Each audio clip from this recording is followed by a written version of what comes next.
agujereado, a alguno le puede llamar la atención esta primera transparencia, pero bueno, nada, son una serie de orificios creados por la naturaleza, inclusive fuera de la Tierra, porque por ahí hay algún cráter lunar o algún cráter en Marte.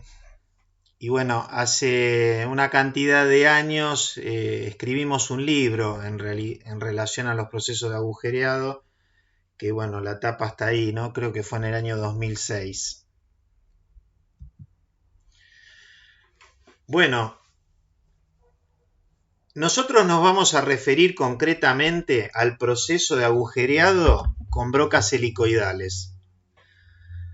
Esta imagen que tenemos en esta transparencia corresponde a la imagen de la patente que el gobierno norteamericano le otorgó a Stephen Morse, el cual hizo el desarrollo de la broca con canal helicoidal. O sea, hasta el año 1860 las brocas no tenían canales para poder extraer la viruta del fondo del agujero, por decirlo de alguna manera. Y eso lo que hacía era limitar la capacidad de realizar orificios profundos.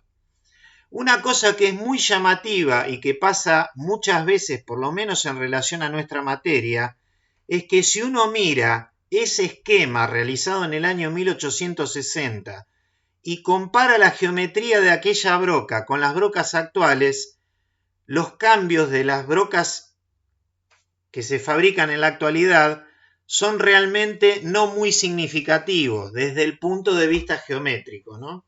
Por eso decimos que el diseño fue tan bueno que todavía no ha sido superado, como también pasaba o pasa con el acero rápido de Taylor, el acero ICT1, el acero al tungsteno, ¿no? Que se sigue fabricando con la misma composición diseñada por Taylor por allá por el año 1900. El proceso de agujereado nosotros lo podemos realizar prácticamente en cualquier tipo de máquina herramienta. O sea, podemos agujerear en un torno, podemos agujerear en una fresadora, en un centro de mecanizado, pero también hay máquinas específicas, máquinas que en realidad no se utilizan en producción, se utilizan en actividades de mantenimiento, se utilizan quizás en alguna actividad puntual para una reparación de una pieza, pero existen máquinas agujereadoras, concretamente, ¿no? Por ejemplo, la de la imagen es una agujereadora de columna, que bueno, se la denomina así por presentar, en este caso, una columna cilíndrica.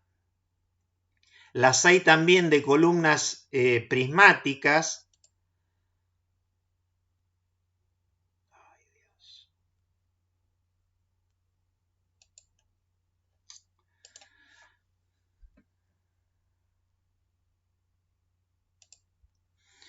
O sea, me refiero a esta parte de la estructura de la máquina, ¿no? O sea, tenemos agujereadoras de columna, las hay de columnas cilíndricas, como esta que tenemos en la imagen, o de columnas prismáticas. La parte de arriba corresponde al cabezal de agujereado, que es el que le da el movimiento de rotación a la broca y también el movimiento de avance. Tenemos una mesa donde se fija la pieza que queremos agujerear. Esa mesa nosotros le podemos variar la altura, ¿no es cierto? O sea, la podemos desplazar en sentido vertical. Y bueno, hay distintas configuraciones de mesa. Este es un tipo. Normalmente estas máquinas son para piezas chicas a medianas.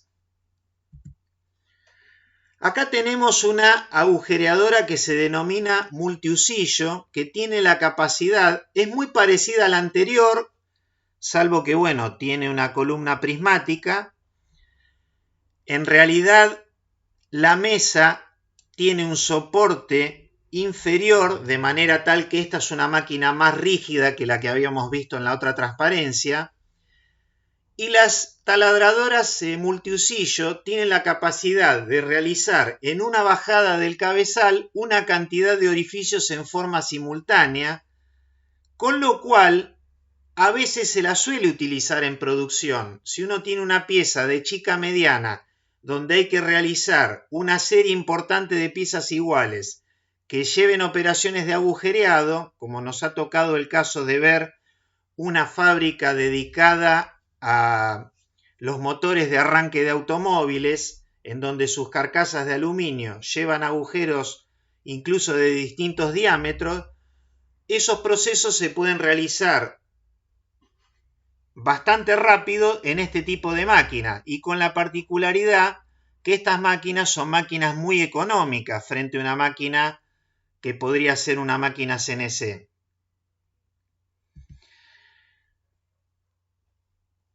Y en tercer lugar tenemos la agujereadora que se suele denominar radial o de bandera. Radial es porque el cabezal de agujereado se puede desplazar. Fíjense que acá tenemos una guía y acá otra. El cabezal de agujereado, me salgo un poco, se puede desplazar en sentido horizontal hacia la columna o saliendo de la columna, por lo cual se habla de una máquina de tipo radial. Y a su vez, como la columna es cilíndrica, este brazo, al cual se lo denomina bandera, de ahí la otra denominación de la máquina, es como que le permite trabajar a la máquina en condición de coordenadas polares. Es decir, yo puedo variar la posición de la ubicación de la broca en ángulo y radio. Y se suelen utilizar estas máquinas para hacer agujeros de gran diámetro en piezas medianas a grandes. Esas piezas las puedo ubicar sobre este cubo o incluso este cubo se puede sacar y fíjense que en la base la máquina tiene ranuras a través de las cuales se puede fijar la pieza a lo que sería la base de la máquina. Con esto me estoy refiriendo a la base de la máquina, ¿no? Entonces, bueno, estas son tres tipos de máquinas características y específicas para realizar agujeros. Bueno, si bien nosotros nos vamos a enfocar, como decíamos, en el agujereado que emplea las brocas helicoidales, en realidad hay una diversidad de procesos que permiten hacer agujeros. Y desde el año 1960 hasta la actualidad han ido surgiendo nuevas tecnologías para hacer orificios y las principales razones de la aparición de estas tecnologías tienen que ver con la necesidad de procesar nuevos materiales que pueden ser muy duros, muy frágiles o en espesores muy finos. Después está la aparición de nuevos procesos que permiten hacer agujeros como el láser, como el proceso de chorro de agua, como la fluencia térmica o el impacto, que en el impacto en realidad nos estamos refiriendo al proceso de punzonado. Y después a necesidades propias de los usuarios que tienen que ver con la necesidad de una mayor velocidad de procesamiento en términos de la cantidad de orificios que se pueden realizar, no sé, por jornada de trabajo, por hora de trabajo, o sea, una cuestión o una razón de productividad. Entonces, por lo menos hay 8 procesos que son los más conocidos y que los podemos dividir en dos clases. Tenemos los procesos térmicos y los procesos mecánicos. Dentro de los procesos térmicos está el proceso de agujereado por fluencia térmica, que bueno, yo les sugiero ver la página web de el creador de este proceso, que es una empresa holandesa que se llama Flowdrill,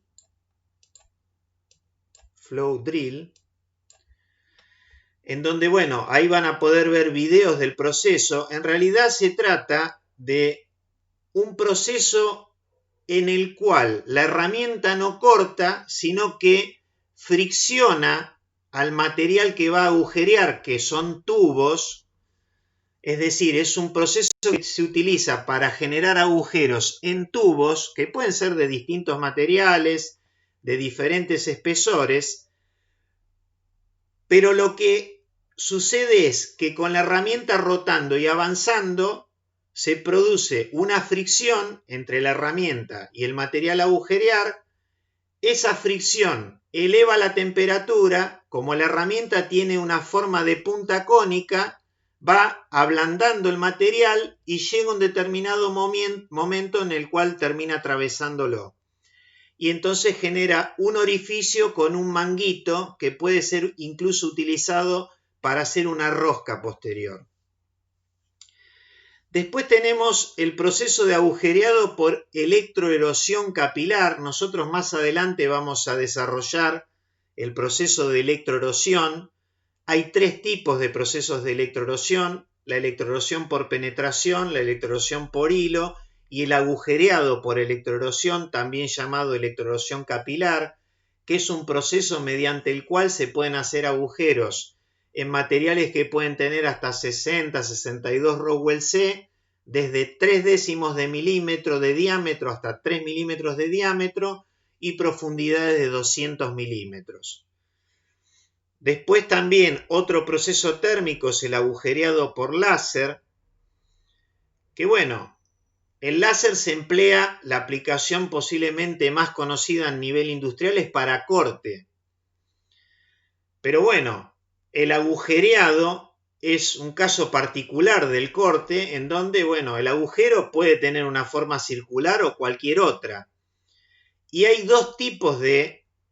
Podemos hacer agujeros de dos formas, con el cabezal de láser quieto, y ahí se habla de un agujero obtenido por el método de piercing, en donde, bueno, se va a obtener un agujero con un diámetro que en realidad no vamos a poder controlar demasiado, tampoco vamos a poder controlar la forma, pero bueno, podrá servir para alguna finalidad. Y la otra es la modalidad de trepanado, en donde lo que se hace, por ejemplo, es con el cabezal fijo, mover la chapa por debajo y generar, por ejemplo, un agujero, no sé, de 50 milímetros de diámetro.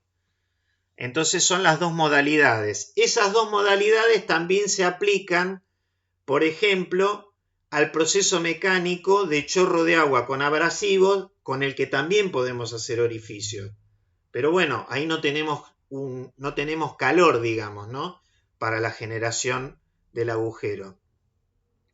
Bueno, volviendo de nuevo a los térmicos, el último proceso es el de haz de electrones, que en realidad, bueno, si bien está descrito en la bibliografía y hay algunos pocos fabricantes en el mundo, tampoco es que es un proceso muy conocido. Y básicamente lo que se hace es, en una máquina que tiene un cabezal en el cual se genera el haz de electrones, como todos los electrones son de carga negativa, se los hace pasar a través de una bobina electromagnética para que no se repelan entre sí y cerrar el haz. El haz de electrones impacta sobre el material que queremos agujerear, habiéndose introducido en una cámara de vacío para esos electrones no tener que chocar con moléculas de aire y eso no, digamos, desfavorecer el proceso de agujereado, y lo que hacen es transformar su energía cinética, la energía cinética de los electrones, en calor, y a través de esa generación de calor, bueno, producir orificios de una manera, digamos, similar a como se podría hacer en el proceso de láser, ¿no? Bueno, yendo a los mecánicos, tenemos el punzonado, en donde tenemos un proceso que se aplica a chapas de hasta 12 milímetros de espesor, en el cual hay dos herramientas, un punzón, que es el macho, y una matriz, que es la hembra, interpuesto entre ambas se encuentra la chapa y hay un juego entre punzón y matriz. Y entonces, a través de un golpe que produce el punzón sobre la chapa, se perfora el material de la chapa y se genera el orificio. Bueno, después ya mencionamos que tenemos el agujereado por chorro de agua con abrasivos. Después tenemos el agujereado por ultrasonido, que se aplica a materiales frágiles que en realidad no se pueden agujerear con ninguno de los otros procesos. Entonces la máquina lo que posee es un cabezal que vibra en sentido axial a una frecuencia muy alta, y entre el material a agujerear y el cabezal se hace circular un fluido que lleva unas partículas de un abrasivo. El cabezal lo que hace es trasladar su energía de vibración a las partículas abrasivas, y las partículas abrasivas impactan sobre el material y lo van erosionando y generando así el orificio. Y por último, el proceso que nos reúne, que es el de arranque de viruta utilizando brocas de canales helicoidales, ¿no? ¿Me escuchan bien? Sí, Dani, se escucha bien. Gracias. Bueno, ¿cómo podemos clasificar las brocas helicoidales? Bueno, ahí en realidad vieron que dice 5 categorías y yo dejé 4. Hay una que la borré, o sea, ahí tengo un error en esta transparencia, ¿no? Las 4 principales son las que están acá, A, B, C y D. Según el tipo de vástago, el vástago es de donde la máquina herramienta va a tomar a la broca. Es decir, es el sector de la broca que se vincula con la máquina, por decirlo de alguna manera. Y esos vástagos pueden ser cilíndricos o cónicos. Otra forma de clasificarlas es según el tipo de hélice que tienen las brocas. Entonces hay brocas estándar, le corresponde la letra N, de hélice lenta, le corresponde la letra H, o de hélice rápida y le corresponde la letra W. Según sea el material con el que están construidas, y entonces podemos tener básicamente de acero rápido o de metal duro. Y las de metal duro pueden ser de metal duro integral, pueden ser de punta de metal duro soldado o con insertos de metal duro intercambiables. Y otra mirada del punto anterior sería también clasificarlas según se trate de brocas afilables o no afilables. Las afilables serían las de acero rápido, la de metal duro integral y la de metal duro con punta soldada de metal duro. Las que tienen insertos de fijación mecánica son las que no se afilan, ¿no? Como las herramientas de torno.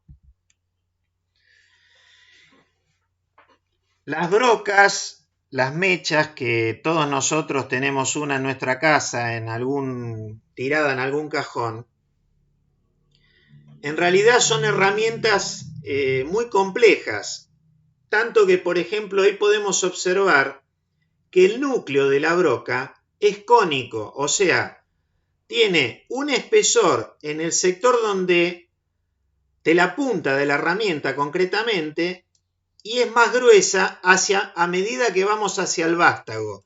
En este caso tenemos dibujado un vástago cónico. ¿Por qué se hace eso? Para aumentarle la rigidez a la herramienta. Y no solo eso.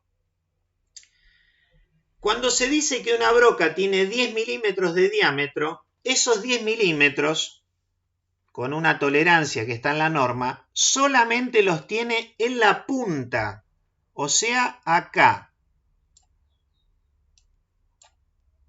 Solo acá tiene esos 10 milímetros. ¿Por qué?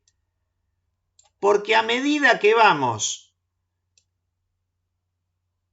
hacia atrás en el largo de la broca, la herramienta es cónica de manera tal de ir reduciendo ligeramente el diámetro para que cuando la broca se introduzca en el agujero no friccione todo el lateral. Bueno, y eso lo que va a significar es un aumento de la temperatura y una disminución de la vida útil de la herramienta. Entonces, las brocas exteriormente tienen una conicidad que reduce su diámetro a razón de 2 centésimos cada 100 milímetros. Bien, si uno mira la broca desde acá, se vería algo como lo que está acá abajo. O sea, acá estamos mirando la punta de la broca de frente. La broca, al tener un núcleo sólido, que es esta parte gris oscura o rayada, tiene un filo que se conoce como filo transversal o filo neutro. Ese filo neutro produce la mayor parte del esfuerzo de avance, normalmente entre el 45 al 60% de la fuerza de avance. ¿Qué quiero decir? Vamos a suponer que yo hago un agujero con una broca de 10 milímetros. Y entonces mido con un dinamómetro y me dice el dinamómetro que la fuerza de avance fue de 100 kilos. Si yo ahora lo que hago es hacer un orificio previo con una broca que tenga un diámetro mayor al filo transversal, que por ejemplo en una broca de 10 milímetros puede tener 3 milímetros, supónganse que hacemos un agujero de 3 milímetros y después hacemos el agujero de 10 y medimos la fuerza, nos vamos a encontrar con que la fuerza de avance va a pasar a ser 45 a 60. Es decir, a la broca le cuesta mucho cortar en función de ese filo transversal. Y acá vamos a darnos cuenta por qué sucede eso. Esto lo tenemos que ir mirando en este sentido, ¿no? Así, así. Este gráfico lo tenemos que recorrer así.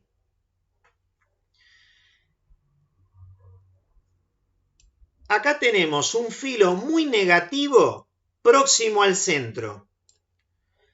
A medida que nos vamos acercando, este es el filo transversal, ¿no es cierto? Este cortito que está acá.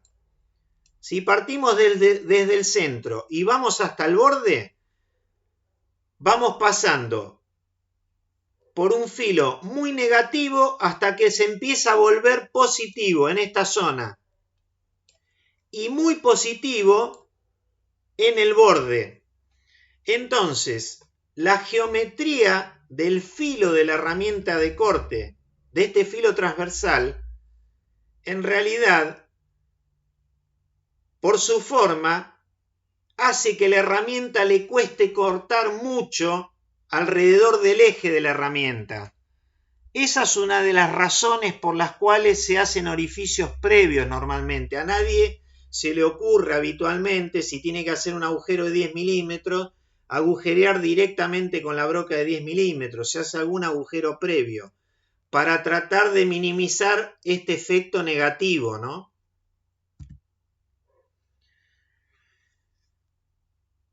Bueno, ¿qué pasó con la evolución de las brocas helicoidales? Podemos decir que la evolución se circunscribe a 3 aspectos. El material con el que están construidas, que ya algo hemos dicho. Tenemos las herramientas de acero rápido, pero las de acero rápido tenemos el acero rápido normal, convencional, los hay al cobalto. El cobalto se agrega hasta un 12% en el acero rápido para que el filo de la herramienta conserve su dureza a mayor temperatura, de manera tal que la herramienta pueda cortar a una velocidad más alta. Y después están los aceros rápidos polimetalúrgicos, que son un acero rápido que tienen una homogeneidad en sus propiedades mecánicas, en su dureza, en su microestructura. Y después, en relación a las de metal duro, ya sabemos que están las integrales, las de punta soldada o las de insertos de fijación mecánica. Segundo lugar, tenemos la utilización de los recubrimientos. Que bueno, los fabricantes de herramientas nos presentan un gran abanico de recubrimientos, pero lo que está claro es que el que da mejores prestaciones en las herramientas de acero rápido es el recubrimiento de nitruro de titanio, y en el caso de las de metal duro, el recubrimiento de nitruro de titanio y aluminio. En tercer lugar, una evolución muy importante también ha habido en relación al afilado de la punta, básicamente con el objeto de reducir los esfuerzos, mejorar el centrado y evitar la necesidad de realizar un centro previo. Una cosa que yo me estaba olvidando de comentarles es que Morse, les decía, creó su broca helicoidal en el año 1860, es decir, 45 años antes de la aparición del acero rápido. Por eso decimos que, bueno, en relación a los materiales de corte ha habido esta evolución. Las brocas de Stephen Morse eran brocas de acero al carbono, de un acero de alto carbono, pero no era acero rápido.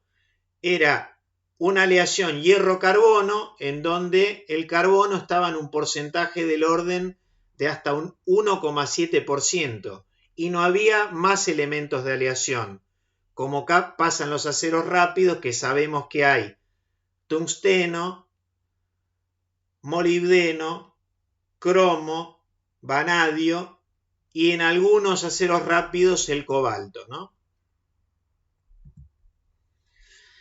Bueno, les hablaba en un momento de los esfuerzos de mecanizado.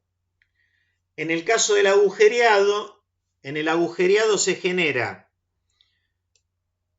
la fuerza de avance y el momento torsor.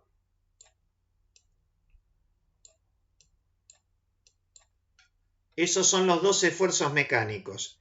Esos esfuerzos mecánicos nosotros lo podemos medir con un dinamómetro estático, como este que estoy marcando acá, en donde el material hay que fijarlo al dinamómetro y el dinamómetro se fija a la mesa de la máquina, o con un dinamómetro rotativo, como es este caso, que va montado directamente en la nariz del husillo, ¿no? Y acá abajo podemos ver la cadena de medición. Tenemos el dinamómetro estático, los dinamómetros más precisos son los piezoeléctricos. Los piezoeléctricos están formados por unos cristales, tales que cuando esos cristales se los comprime, generan entre sus caras comprimidas una diferencia de tensión que es proporcional a la carga, pero como son bajas las tensiones, hay que amplificarlas, ¿no es cierto? Y después la señal se levanta con un osciloscopio. Entonces esa sería la cadena de medición. Tendremos tantos canales de amplificación como esfuerzos querramos medir. En el caso del agujereado son dos, la fuerza de avance y el momento torsor.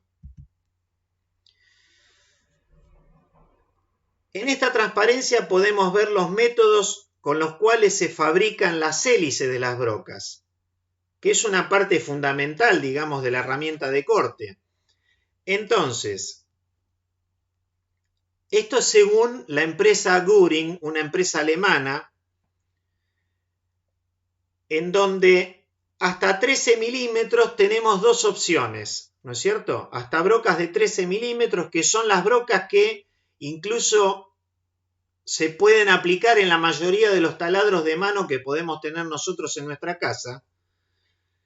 Se las puede fabricar por rectificado,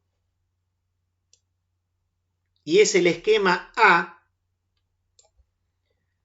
pero se parte del material, o sea, de la barra de acero rápido ya templada y revenida. O por el contrario, se las puede hacer por laminación, que sería este caso que está acá, en caliente, con lo cual el material no tiene el tratamiento térmico y es necesario calentarlo a través de una bobina de inducción. Y luego, con unos rodillos, se genera la forma concretamente. Y después, el método más lento de todos, pero que se suele aplicar para las brocas de diámetros mayores a los 13 milímetros, es hacer los canales helicoidales por fresado, que es el caso de la imagen C. Bien, acá tenemos las diferentes formas constructivas de las herramientas de agujereado que son reafilables. Esta es la broca de acero rápido. Esta es una broca de acero rápido recubierta. Acá tenemos broca de metal duro integral recubierta con canales de lubricación internas. Acá todo el cuerpo de la herramienta es de metal duro. Y esta herramienta, la D, es una herramienta de cuerpo de acero que tiene la punta de metal duro que se suelda al cuerpo de acero. Entonces, estas herramientas evidentemente son herramientas que trabajan a menores condiciones de corte que una herramienta con insertos de fijación mecánica, justamente porque todas ellas son herramientas que, una vez que se desgastó el filo, podemos volver a afilarlas, pero evidentemente no es fácil volver a afilar la herramienta, ¿no? Inclusive aquellas herramientas que son de metal duro integral o inclusive la de metal duro soldado, lo tiene que afilar, se tienen que afilar en alguna máquina específica para ese proceso. Luego tenemos las herramientas que son con insertos de fijación mecánica, que las hay de dos tipos. Esta de filos asimétricos, fíjense que el inserto amarillo no llega al diámetro exterior del cuerpo de la broca, por eso se dice que ese es el inserto central y el gris oscuro es el inserto periférico, y acá a la derecha tenemos una broca con insertos de fijación mecánica, pero de filos simétricos. Bueno, vamos a... Pensé que tenía un video acá, pero evidentemente no tengo el video, por lo menos no está funcionando. A ver. No.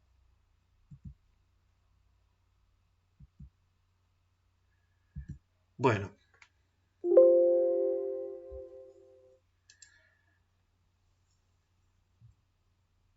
Ahí dejé de compartir, ¿no?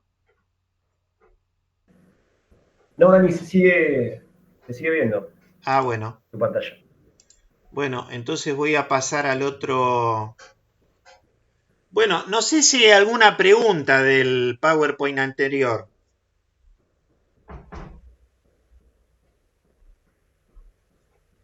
Por supuesto que todo lo que estuvimos comentando lo pueden ampliar en los videos, en el video que está en el canal de YouTube, el video de agujereado, ¿no?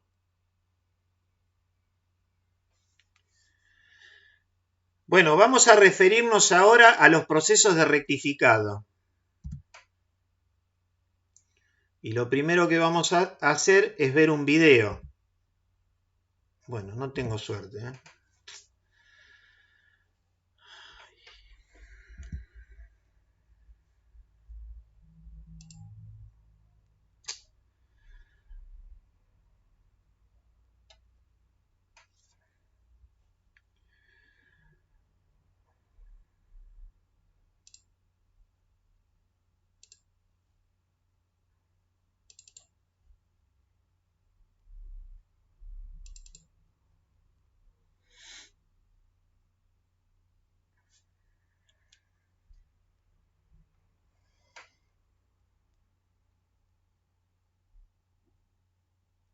Bueno, no sé si lo tengo ahí.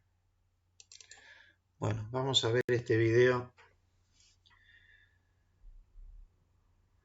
Estoy improvisando ahora, porque no es el video que pensaba pasar.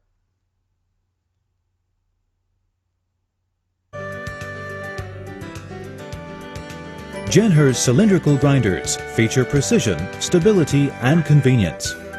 We endeavor to develop diversified and automated products, such as a variety of controllers, mechanisms for optional modules that allow changes in specification, and a Bueno, esta es una máquina rectificadora CNC cilíndrica. Y bueno, esta es concretamente la parte del video que yo les quería mostrar, ¿no? Ahí estamos viendo un rectificado interior. O sea, estamos trabajando en el interior de un orificio con una muela abrasiva de pequeño diámetro.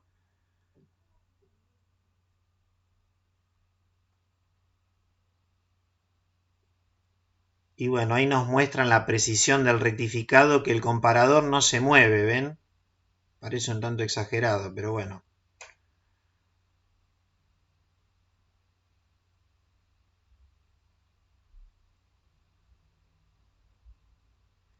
El proceso de rectificado es un proceso que generalmente, si se va a realizar, es el último de todos los procesos que se hace sobre una pieza después de haberle realizado previamente otros procesos de arranque de viruta o inclusive un tratamiento térmico, ¿no?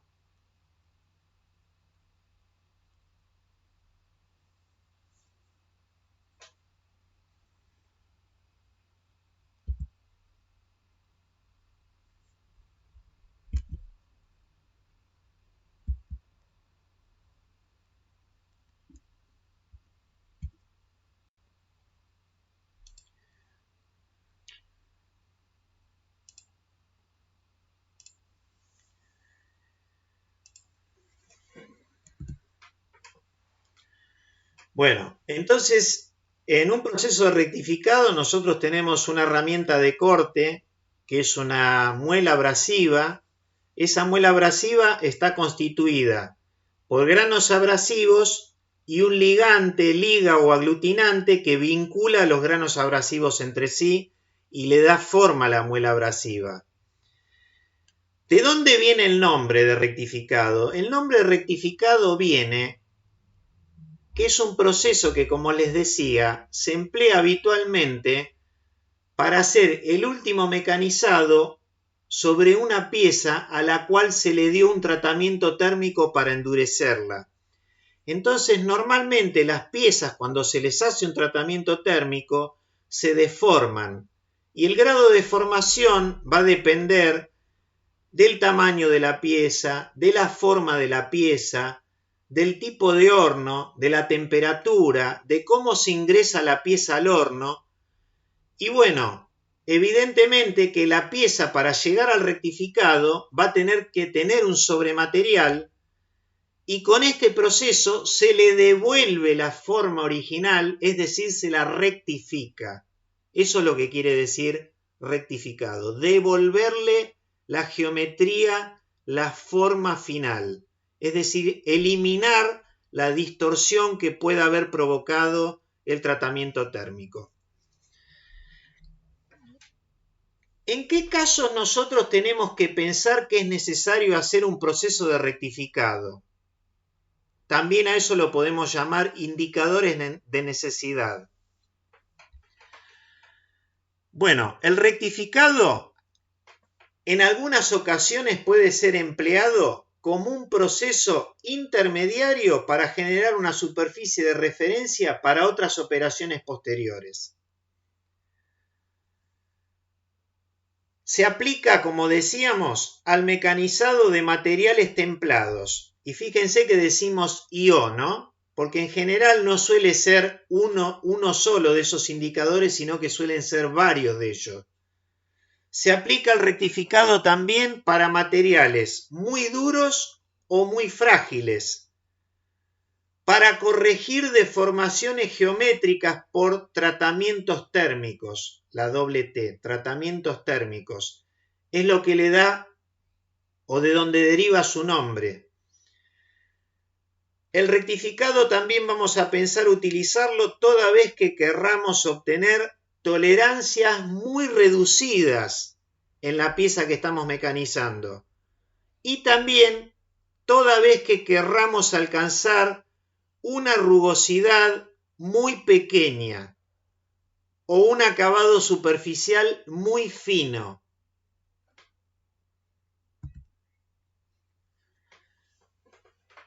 Bueno, en el PowerPoint correspondiente al proceso de rectificado se habla de los métodos alternativos al rectificado y se le da un espacio bastante importante. Yo solamente dejé una transparencia para, bueno, por lo menos comentarlo, ¿no? Ahí nos hacemos una pregunta y decimos si el proceso de rectificado es en la actualidad la única opción para mecanizar materiales templados. Y entonces lo que tenemos que decir es que definitivamente no es así, porque para citar un caso, digamos, muy común y que se aplica ampliamente en Argentina, en nuestro país, que es el caso del mecanizado de los moldes de forja, de las matrices de forja. Las matrices de forja suelen mecanizarse a partir de bloques de un acero que se denomina ICH13, que es un acero que presenta muy buena tenacidad a una temperatura razonablemente alta, y siendo que ese material va a estar sujeto a los golpes que produce la forja. Normalmente las matrices de forja suelen tener un tamaño mediano y se las suele templar en el rango de durezas de 42 a 48 Rockwell C. Entonces, lo que se hace desde hace varios años ya es comprar directamente el bloque de material H13 templado y revenido a la dureza ya de entre 42 a 48 Rockwell C y fresarlo en duro, con fresas de metal duro integral recubiertas de nitruro de titanio y aluminio, o también con fresas con insertos de metal duro. O sea, se puede perfectamente, si la rigidez de la máquina es la suficiente y la potencia de la máquina es la suficiente, mecanizar materiales templados. ¿Por qué es posible esta situación? Por la evolución de las máquinas herramientas, por la aparición de nuevos materiales de herramientas como son los nitruros de boro, los materiales cerámicos, que lo que han hecho es ampliar el campo de mecanizado de los materiales templados. Y bueno, terminando con la idea que el único proceso que se puede aplicar a los materiales templados es el rectificado. Inclusive, si bien en la mayoría de los casos los procesos de mecanizado en duro se asocian al proceso de fresado, también es posible tornear piezas endurecidas. El problema del torneado tiene que ver con la fijación, ¿no? Porque a veces pasa que las mordazas del plato del torno son más blandas que el material que necesitamos mecanizar. Entonces lo que se ha hecho es resolver esa situación a partir de utilizar platos con más mordazas. En vez de 3 mordazas como es lo habitual, usar 6 platos con 6 o con 9 mordazas.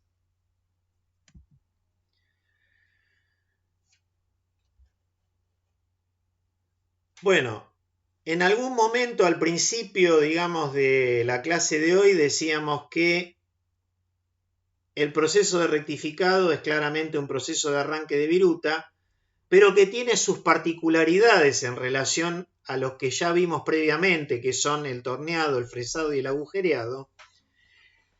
Y uno de los aspectos tiene que ver con que nosotros no tenemos forma de controlar la geometría de la herramienta de corte, que la herramienta de corte es cada grano individual que conforma la muela abrasiva. Esos granos abrasivos van a tener una forma, por decirlo de algún modo, arbitraria, que bueno, sí se ha estudiado que dependiendo del tipo de abrasivo, si es carburo de silicio, si es óxido de aluminio, en el óxido de aluminio los granos abrasivos tienden a tener forma esférica, en tanto que los de carburo de silicio suelen tener mayores agudezas, por decirlo de alguna manera, sectores, digamos, con filos más vivos. Lo que suele pasar con estos granos abrasivos es que vamos a tener ángulos de ataque negativos, como el que estamos viendo acá en la imagen, e incluso no vamos a tener ángulo de incidencia, vamos a tener un ángulo de incidencia cero. Y ahí es donde tenemos otro cambio muy importante en relación a los procesos anteriores, porque ustedes recordarán que nosotros decíamos que en un proceso de arranque de viruta tenemos necesariamente que tener un ángulo de incidencia y ese ángulo de incidencia tiene que ser mayor que cero. Bueno, acá no va a pasar eso. Entonces, va a haber una acción de abrasión muy alta en el proceso de rectificado. Y esa acción de abrasión va a generar algunas particularidades del proceso. Una de las particularidades es que, a diferencia de lo que sucede en los procesos anteriores, por hablar el torneado o el fresado, en donde las fuerzas de corte, que son las fuerzas tangenciales, son las más elevadas, en el caso del rectificado, la fuerza más elevada es la fuerza radial. Y por otro lado, el que esta acción de abrasión sea tan preponderante frente a lo que es el corte propiamente dicho, lo que genera es una elevación de lo que nosotros denominamos como la tensión unitaria de corte o la energía específica de corte. Bueno, eso que les estoy comentando lo vamos a ver en una transparencia posterior a esta. En esta lo que yo les quiero remarcar es este aspecto. La velocidad de corte en el rectificado, a diferencia de lo que sucede en los procesos que ya vimos, torneado, agujereado y fresado, se indica en metros por segundo. O sea, una velocidad de corte normal en un rectificado son 30 metros por segundo, es decir, 1800 metros por minuto. Es un aspecto que no tenemos que olvidar porque tiene que ver con que durante muchísimo tiempo las velocidades de corte de las herramientas de corte para los procesos tradicionales, para los procesos más convencionales, rara vez superaban los 300 metros por minuto, ¿no? Entonces de ahí la diferencia. En aquellos procesos se habla en metros por minuto de la velocidad de corte, en el rectificado metros por segundo. Bueno, volviendo a lo que les comentaba antes, este gráfico corresponde al de tensión unitaria de corte o energía específica de corte en función de la profundidad de pasada. Cuanto menor es la profundidad de pasada, a la herramienta le cuesta más cortar y hay más fricción. Al haber más fricción, aumentan los esfuerzos de mecanizado. Al aumentar los esfuerzos de mecanizado, aumenta la tensión unitaria. Eso en la bibliografía en inglés se habla de size effect, o lo que sería la profundidad mínima de corte.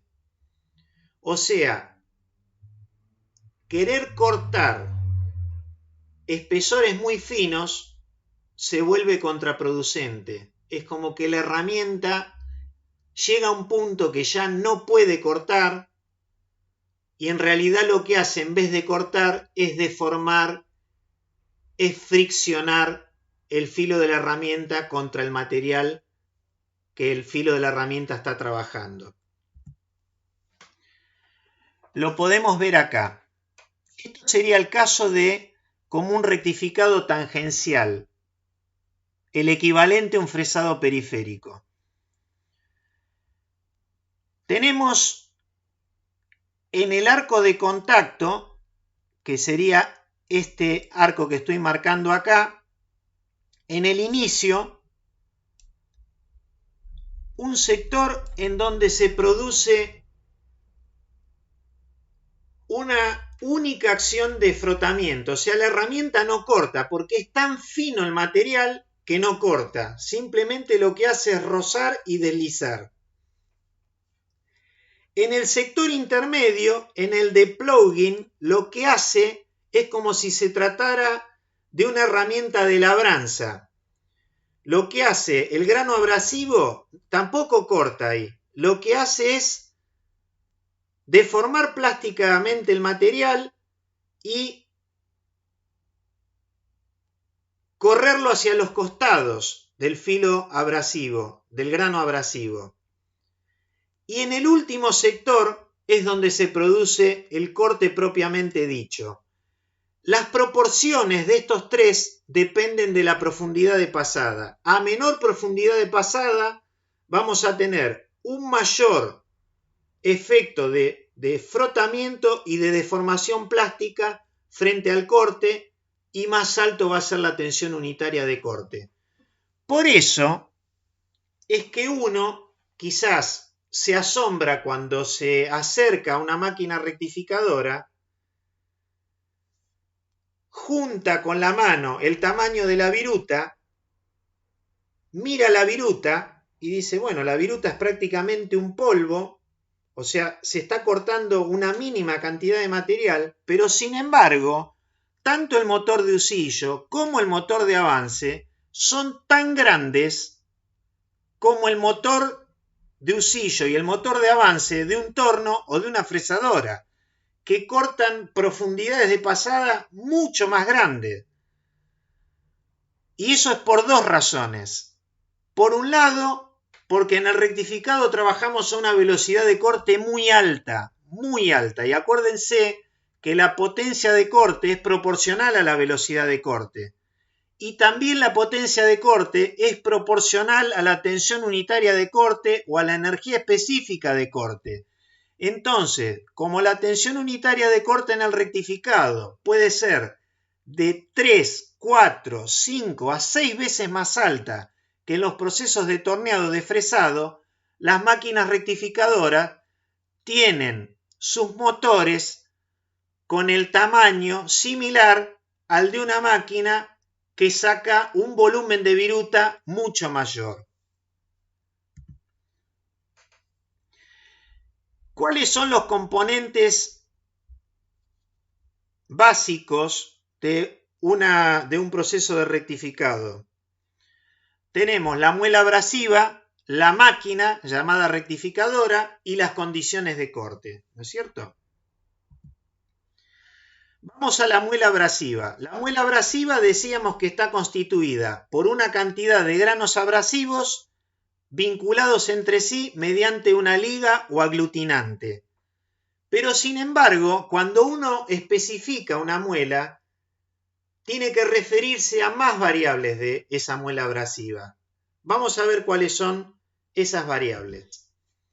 La primera es el tipo de material abrasivo.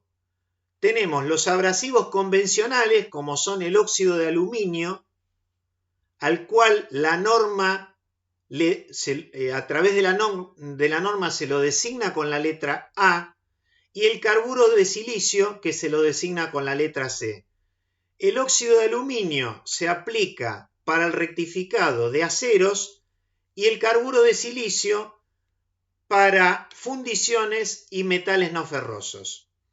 Y después están los superabrasivos que trabajan a velocidades de corte todavía mucho más altas, pudiendo alcanzar los 80-90 metros por segundo. y tenemos el nitruro de boro cúbico, al que le corresponde la letra B, y el diamante, al cual le corresponde la letra D. Primera variable. Segunda variable, el tamaño del grano abrasivo. Nosotros podemos tener tamaños de granos más finos o tamaños de granos más gruesos. Esos tamaños de grano se indican a través de un número. Por ejemplo, 40, por decir un valor. ¿Qué significa ese valor 40? Significa que ese grano abrasivo pasó por una malla, por un tamiz que tiene 40 orificios por pulgada lineal. Entonces, cuanto menor es el número, más grueso es el grano. Un grano grueso podría ser un tamaño de grano 40 y un grano fino podría ser un tamaño de grano 120, por ejemplo, ¿no? ¿A qué se asocia el tamaño de grano abrasivo? A la terminación superficial y a la capacidad de corte. Una muela con tamaño de grano grueso puede remover más material, pero lógicamente no me va a dejar una buena terminación, y una muela de grano abrasivo fino me va a remover poco material y me va a dejar una mejor terminación superficial. Tercer variable, la dureza de la muela. No confundir la dureza de la muela con la dureza del abrasivo, son cosas distintas. La dureza de la muela corresponde a la resistencia con que el aglutinante mantiene unidos los granos abrasivos a la herramienta, es decir, a la muela abrasiva. Si el aglutinante es blando, los granos abrasivos se desprenden fácilmente y se habla de que la muela tiene una capacidad de autoafilado. La muela abrasiva, a medida que se va utilizando, los granos que están en la periferia se van desafilando. A medida que se van desafilando, van aumentando los esfuerzos específicos sobre esos granos. Si la muela es blanda, los granos se desprenden solos, dándole lugar a granos nuevos. Si la muela es dura, hay que hacerle un proceso de diamantado, se llama, para remover esos granos que han perdido su capacidad de corte. La dureza se indica a través de una letra del alfabeto, empezando por la A, terminando por la Z. Lo normal es que las muelas abrasivas sean de dureza media y entonces le corresponde letras entre la L a Q. Cuarta variable. E indistintamente en la bibliografía podemos encontrar que se refieren a ella como estructura o porosidad.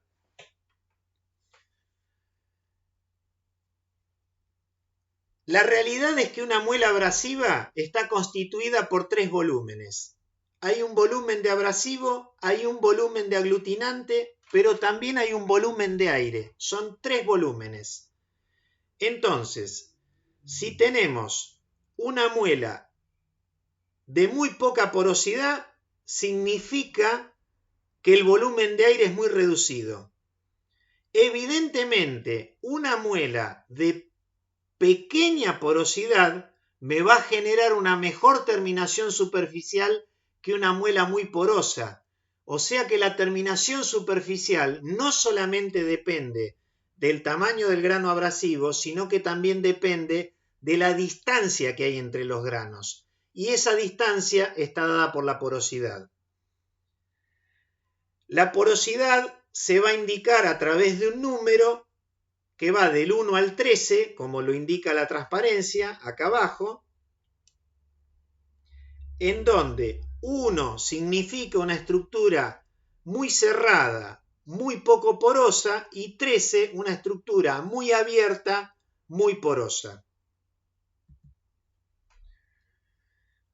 Por último, la quinta variable es el aglutinante, liga, aglomerante, todos sinónimos de la misma cosa, aquel elemento que en la muela abrasiva hace las veces del papel de la tenacidad, porque justamente es la liga la que va a tener que absorber esfuerzos variables, el que va a tener que absorber algún impacto que pueda haber durante el proceso de rectificado. Y bueno, el más utilizado es el de tipo vítreo, que se emplea para las muelas de alúmina y de carburo de silicio, y al cual la norma lo designa con la letra B corta. Y después tenemos el aglutinante metálico, que se emplea con los superabrasivos. Entonces, fíjense, acá abajo, y lo voy a subrayar, tenemos el código de una muela normalizada. La letra A corresponde a que es una muela cuyo abrasivo es óxido de aluminio, que tiene un tamaño de grano grueso 60, tiene una dureza mediana I, una estructura que es más bien de media a fina 5 y un aglutinante del tipo vitrificado o vítreo, como es el que acabamos de ver. Lógicamente que nosotros con esta información no es que vamos a armar un collage y pedirle a nuestro proveedor de abrasivos que nos dé un grano de una muela abrasiva con una designación que la diseñamos nosotros. No, los fabricantes de abrasivos en función nos van a presentar tablas en donde en función del proceso y del material y del tipo de operación nos van a decir, bueno, utilice este tipo de muela abrasiva, es decir, una muela que tiene óxido de aluminio, tamaño de grano 46, dureza M, estructura B y liga vítrea, ¿no es cierto? Bueno, en relación a las máquinas herramientas, a las rectificadoras tenemos de dos tipos, las rectificadoras cilíndricas y las rectificadoras planas. Dentro de las rectificadoras cilíndricas tenemos la rectificadora cilíndrica de exterior, la rectificadora cilíndrica de interior. De las dos vimos algunas imágenes en el video que mostramos anteriormente. Y después hay una máquina particular que es la rectificadora tangencial, que es la que está acá abajo, que se aplica para piezas que son chicas o para piezas esbeltas, es decir, piezas que son largas en relación al diámetro y que si nosotros la quisiéramos rectificar en una rectificadora cilíndrica de exteriores, lo que pasaría en realidad es que la muela rechazaría el material y no podría cortar. Entonces la única manera de hacerlo es en este tipo de máquina que se las denomina en inglés como centerless o sin centro, como les decía antes, ¿no? Bueno, acá seguramente el video tampoco me va a funcionar.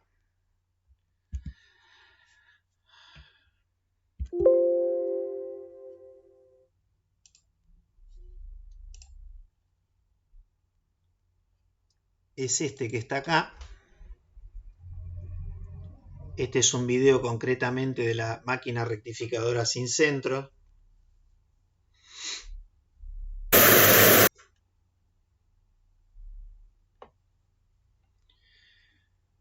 En donde fíjense que acá a la derecha tenemos una rueda de arrastre, esta es la muela abrasiva, y abajo hay una regla que soporta el material.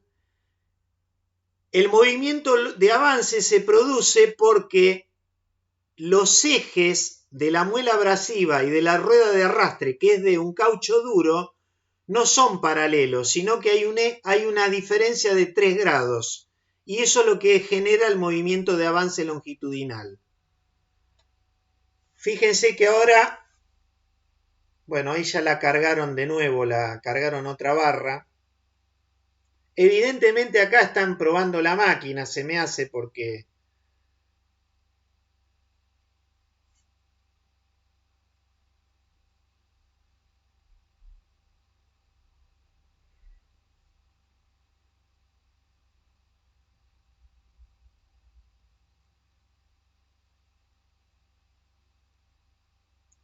La verdad que no vemos, el diámetro no parece muy chico, pero bueno, pareciera ser que la barra es bastante larga. Ahí van a cargar otra. Fíjense que él la apoya en la regla inferior y bueno, ya la máquina la toma y el proceso se produce de manera automática, ¿no? Por eso, más allá de que en esta máquina la carga sea manual, son máquinas que son relativamente fáciles de automatizar con cargadores de pieza. Profe, ¿no se calienta la pieza? Porque ahí la agarran con la mano. No. Vos fijate que es muy abundante la lubricación, ¿no? Ahora les voy a hacer un comentario al respecto. Es muy buena la pregunta. Ah, y otra cosa que puse ahí en el chat, pero te la pregunto por acá. En el Sí. primer video había como una operación de rectificado todo con unos chorros, que era como 4 chorros que estaban rectificando como un tipo eje con varios diámetros. Sí, ¿Eso qué era? ¿Por qué era todo chorro? No era de bueno, este tipo así con el tema una es muela. así. El tema es así. Vos fijate que la velocidad de corte, como decíamos, es una velocidad muy alta, ¿no es cierto? Normalmente entre 25 a 40 metros por segundo. Si encima la cantidad de material que vos cortás es muy pequeño, se levanta mucha temperatura en la zona de corte. Y como hay mucha fricción, por lo que decíamos de la forma de los granos entre la muela abrasiva y el material a mecanizar, en realidad, como vos decís e intuís, se genera una temperatura muy alta, por lo cual necesitas una lubricación muy abundante, más que lubricación sería una refrigeración, porque lo que nosotros estuvimos viendo, los productos que estuvimos viendo, parecen ser aceites emulsionables, es decir, un producto que es un 95% de agua, que tiene un efecto refrigerante o un rol refrigerante muy importante, y un 5% de aceite para cumplir con el rol lubricante, ¿no? Entonces, esa es la razón de la abundante cantidad de lubricante que se emplean en estos procesos. ¿Está bien? Ok, buenísimo. Bueno, y acá tenemos dos tipos de rectificadoras que en este caso son para superficies planas. La de la izquierda, que se llama rectificadora tangencial y que nosotros podríamos asociar su geometría a la de una fresa que hace un trabajo periférico. Y acá tenemos una rectificadora frontal en donde podríamos hacer una analogía de este tipo de proceso con un fresado frontal. Bueno, el último punto que quería mencionar, y ya me extendí la verdad que bastante más de la cuenta, tiene que ver con lo que se llama el proceso de diamantado. ¿Qué sucede? Si yo estoy trabajando con un abrasivo en una máquina rectificadora y la muela es una muela blanda, el riesgo que yo tengo es que la muela me va a cambiar muy rápido de medida y de forma, porque ni bien los granos abrasivos que están en el diámetro exterior pierden la capacidad de corte, la muela es blanda y los desprende. ¿Eso qué hace? Nos hace perder precisión en el proceso y esa situación es inaceptable. Por eso, las muelas abrasivas de las rectificadoras no suelen ser de durezas blandas, sino que suelen ser de durezas medianas y de durezas medianas hacia arriba. Si la muela abrasiva no desprende los granos abrasivos y yo la dejo seguir trabajando, lo que va a pasar es que la fricción va a ser cada vez más alta y en vez de cortar, lo que va a hacer es recalentar la superficie y generar una suerte de defecto superficial en la pieza por un calentamiento excesivo por fricción entre la herramienta y el material que estamos queriendo rectificar. Por eso, para devolverle la capacidad de corte a las muelas abrasivas, hay que hacerle una operación de diamantado. Y bueno, acá tenemos diversas formas de estas herramientas diamantadoras, que lo que hacen básicamente es pasar un diamante que puede ser natural o artificial sobre la superficie de la muela abrasiva y remover todos los granos que han perdido la capacidad de corte, la capacidad cortante, y darle lugar a granos abrasivos nuevos. Entonces, evidentemente, este video, como los otros, no me va a funcionar. Voy a tener que salir de acá y lo vamos a ver por fuera. Y acá tengo un video de diamantado, que en realidad acá el proceso se está utilizando para darle forma a la muela abrasiva. Fíjense que tenemos una muela que era inicialmente cilíndrica y la estamos perfilando con el diamante, ¿no? Inclusive la máquina tiene 2 diamantes y le hace un perfilado de cada lado.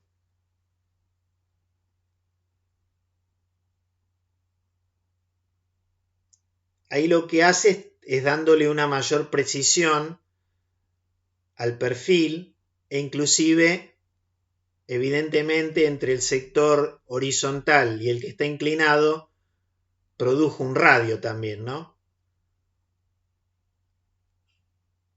Bueno, ahora con otro diamante trabaja el otro lado de la muela abrasiva.